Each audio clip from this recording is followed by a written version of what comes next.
Mũtongoria wa kĩama kĩa Wiper Kalonzo Musyoka augĩte gũgĩkinya tarĩki 16 mweri wa kerĩ mwaka ũyũ wona borithi maga gũtacũkĩra ikinya rĩa matharĩkĩire mũtongoria wa DCP Rigathi wa Gachagua bũrũri ũkarũgamaka kumana na mũrũrũngano ũrĩa ũgatongorio nĩ mũng'ethanĩro. Na hiyo maandamano yakitoka itakuwa inakuwa mara 10 ile ya Gen Z. Na hii maandamano itahakikisha Ruto ameenda nyumbani hata kabla ya kufikia uchaguzi. Mtu lazima tupeleke nyumbani.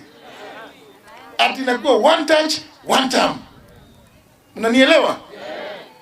Mtu aende nyumbani, lazima tukamate yeye, tupeleke kotini, na hiyo mali tulete wananchi.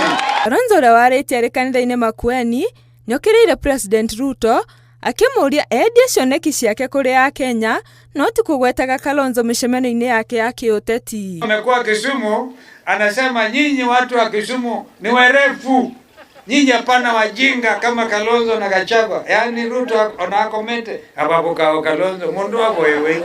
Akifungua project ya choo lazima ataje Kalonzo. Na wacha niwaambie anatupigia kampeni. Mimi nakuomba Your Excellency usiwache. Endelea kutaja Kalonzo hata pale tutafika enda utaje. Oho atongoria nĩ manyanyĩte mũtongoria wa ODM Oburu Odinga makiuga ndarĩ na ũhoti wa gũkinyanĩria cioneki iria mũtigaire Raila Odinga arĩ nacio kũrĩ a Kenya. Ruto anasema wanaenda Singapore.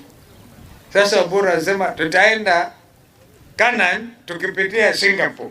Yaani wanaona wa Kenya kweli na wao wanasema sisi hatuna akili. Kalonzo akiwa vice president hakuweka lami ya kwake, lakini alipatiana masomo ya bure ya watoto wa nchi ya Kenya wote. Atongoria ya oho nĩ mateterithĩtie atĩ gĩthurano twerekeire ũhotani ũrĩ mwena wao na oho gũtheria atĩ gũtirĩ na mwatuka o wothe mwena-inĩ wa mũng'ethanĩro.